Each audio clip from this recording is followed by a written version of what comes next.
Olá, pessoal, tudo bem? Meu nome é Beatriz, eu tô aqui com a Ariana e o César, e hoje a gente vai falar um pouquinho sobre a nossa submissão Democratizando a Ciência de Dados em Português, uma tradução de R for Data Science, segunda edição, liderada pela comunidade. Antes de falar sobre a tradução, queria falar um pouquinho sobre a motivação de criar essa tradução. Então, a comunidade de R oferece vários recursos gratuitos para aprender R e ciência de dados em inglês. Então, tem blogs, tutoriais, vídeos, livros. E um exemplo legal é o Big Book of R, onde a gente consegue consultar mais de 400 livros gratuitos em inglês. Porém, no contexto brasileiro, a gente tem uma população muito grande, com mais de 212 milhões de habitantes, mas que ao mesmo tempo tem baixa proficiência em inglês. Então, tem um relatório que a gente encontrou que diz que a maioria da população do Brasil não tem o nível intermediário ou superior em inglês, que ajudaria a gente a acompanhar esses materiais todos. Então, a ideia de traduzir conteúdos, principalmente o livro, para português brasileiro, é ampliar o acesso da população do Brasil a conteúdos técnicos, democratizar a disseminação de conhecimento, fortalecer a colaboração entre grupos diversos e criar oportunidades para aproveitar avanços em ciência de dados. Então, considerando esse contexto, a gente tem o livro R for Data Science, a primeira edição, e é um livro muito bom e ele é uma referência em ciência de dados com R e o Tidyverse, porque ele foi escrito pelo Hartley Wickham, que é o cientista de dados-chefes da POSIT, antigamente chamada de RStudio, e ele é a pessoa que idealizou o Tidyverse e está por trás da criação de vários dos pacotes do Tidyverse, né? Então, esse livro foi escrito pelo Hartley e pelo Garrett Grolmund. Então, esse livro é considerado o melhor recurso para aprender Tidyverse. E ele está disponível gratuitamente online e também à venda em formato físico, em inglês. A gente tem uma primeira edição traduzida para português para uma outra editora, e tem algumas questões, como, por exemplo, o livro é preto e branco, tem vários capítulos que a gente tem gráficos, então a gente perde um pouco a qualidade nesses capítulos, perde um pouco até do contexto das explicações, mas acho que uma coisa principal é não ser disponibilizada uma versão gratuita online, assim como é feita a versão em inglês. Então, apenas as pessoas que têm um recurso financeiro para comprar o livro fisicamente em português conseguem ter acesso a esse material. E em 2019, a comunidade da América Latina que fala espanhol lançou uma tradução para espanhol desse livro feita por pessoas voluntárias da comunidade latino-americana. Então, esse livro está disponível gratuitamente online para as pessoas que falam espanhol conseguir aprender a usar o R, usar o Tidyverse e tudo mais. E agora a gente chega a um ponto de colaboração, né? A gente sabe que tem um livro em português, mas ele não está disponível para todo mundo. Já em espanhol, eles fizeram uma iniciativa muito legal para que fosse disponível para todo mundo. E a gente começou num processo de colaboração entre a comunidade que fala português e a comunidade que fala espanhol aqui na América Latina. Então, o primeiro fruto dessa colaboração foi o pacote de dados. E isso aconteceu em 2020. Então, o pacote de dados está disponível no CRAN e ele foi coordenado principalmente pela Riva Quiroga e por mim. Então, o pacote de dados ele é um pacote que ele é irmão de um outro pacote chamado Datos, que foi feito primeiramente pela comunidade latino-americana que fala espanhol, para que as bases de dados do pacote fossem usadas na tradução do livro R for Data Science para espanhol.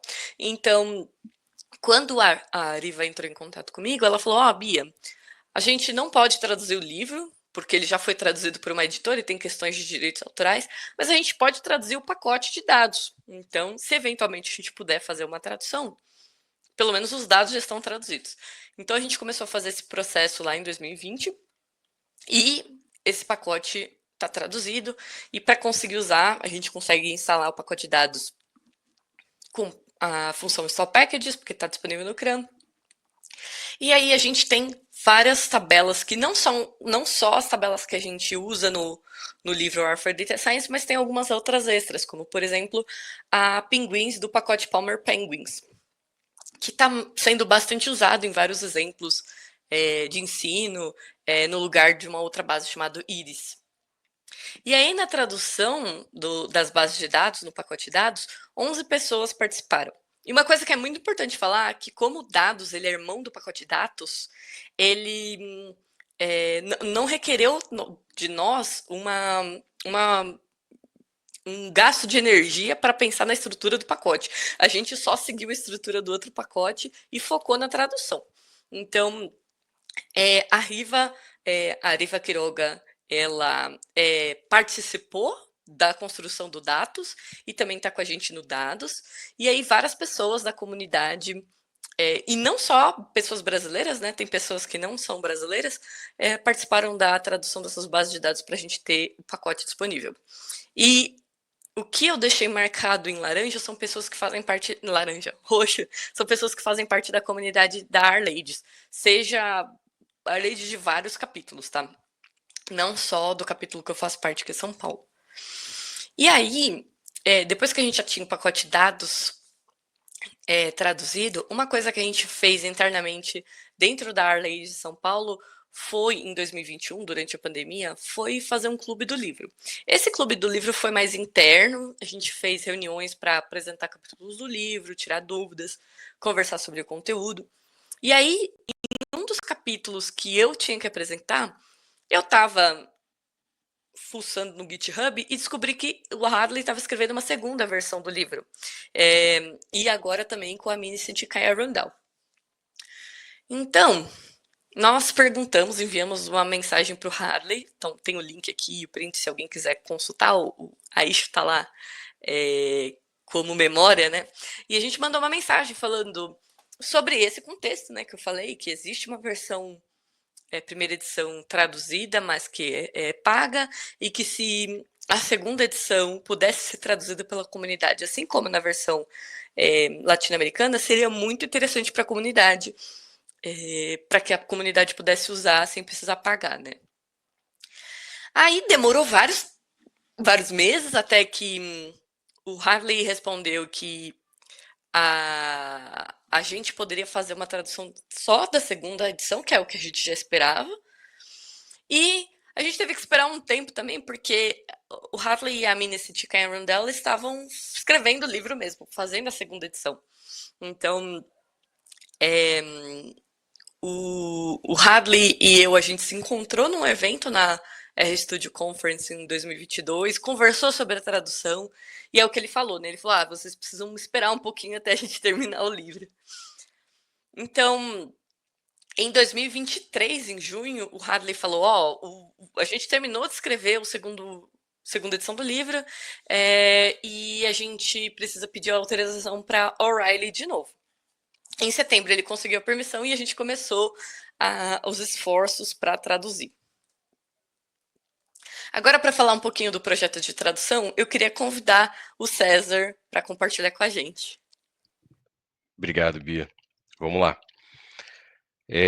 Bom, a Bia já comentou que ela mesma coordenou, né, esse grande projeto de tradução. É bastante gente trabalhando junto, né? Então, assim, a gente tem que contar com a agenda de muitos adultos durante muito tempo, à distância, né? O que implica em várias dificuldades.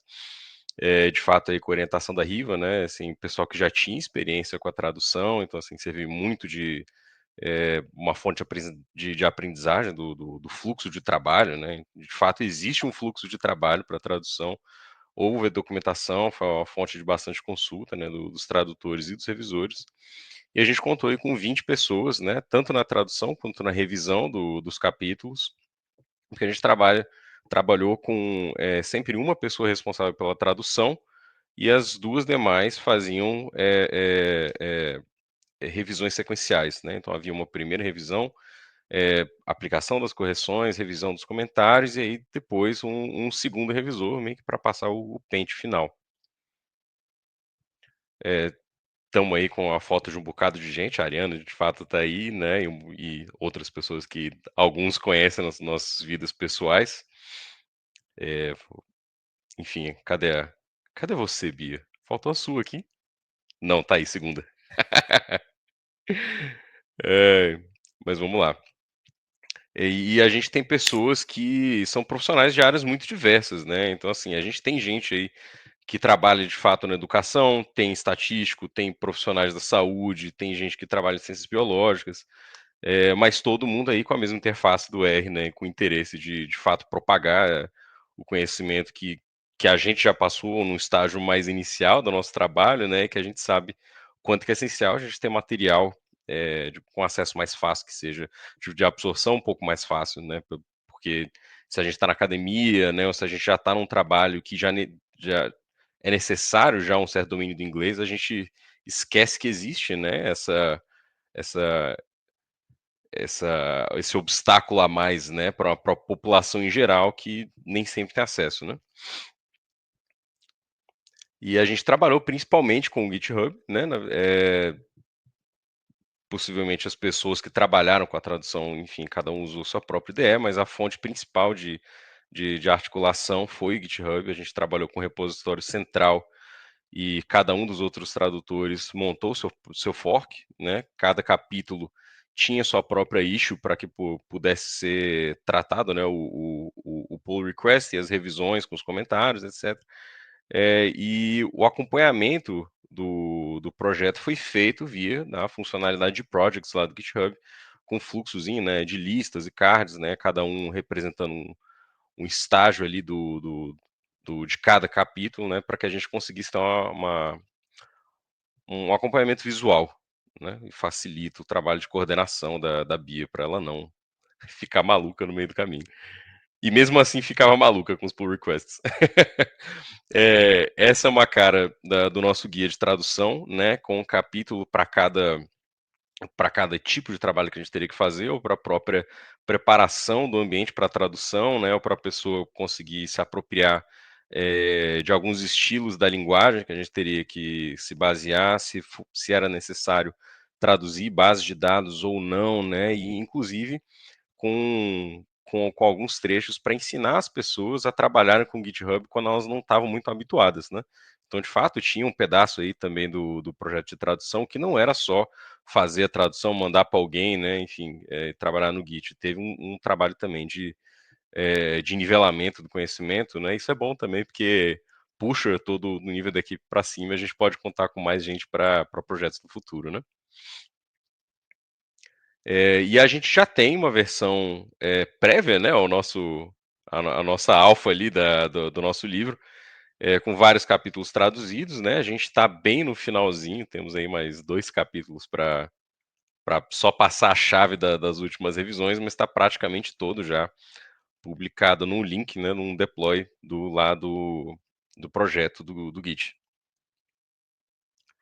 E aí, como é que as pessoas podem contribuir, né, mais com esse projeto que de fato já foi esse é um grande encontro da comunidade, né? Usar o livro, obviamente, não ficar, não ser ateu ao preciosismo da edição original em inglês, porque houve, obviamente, um grande esforço para a gente fazer uma tradução não só útil, mas com linguagem acessível, a linguagem corrente que deixar as pessoas aprender. Compartilhar e divulgar, se você é professor, né? Se você tem colegas, às vezes você é aquela referência que tira dúvida de código, de programação, joga esse livro no colo da pessoa, porque assim, caraca, já está em inglês, já é incomum, né, das fontes da internet. E caso você encontre algum problema, se achar algum erro de tradução, erro de renderização, é só avisar a gente, né? Isso é muito comum, né, nas comunidades de Git, de chegar lá e abrir uma issue, né, dizer, ó, você está com um probleminha de código aqui. E a gente tem, né, obviamente, desafios, como toda obra viva tem, né? Por exemplo, a versão original do livro tem recebido alterações, então assim, é aquele negócio, a gente tem que ficar atento, né, sempre a pequenas mudanças que ocorrem no livro, às vezes é uma base de dados, às vezes é um pipezinho que muda, enfim, alguma funçãozinha atualizada, né? E o objetivo do grupo, né, é aí de novo, Beatriz. O holofote vai para você, mas a gente espera sempre contribuir em grupo, né? Que a gente consiga periodicamente usar as ferramentas do GitHub para conseguir acompanhar essas alterações, né? E deixar sempre o repositório bem atualizado para a nossa versão em português do Brasil. E aí, agora eu vou passar a palavra para a Ariana, para falar sobre a continuidade e divulgação do nosso trabalho.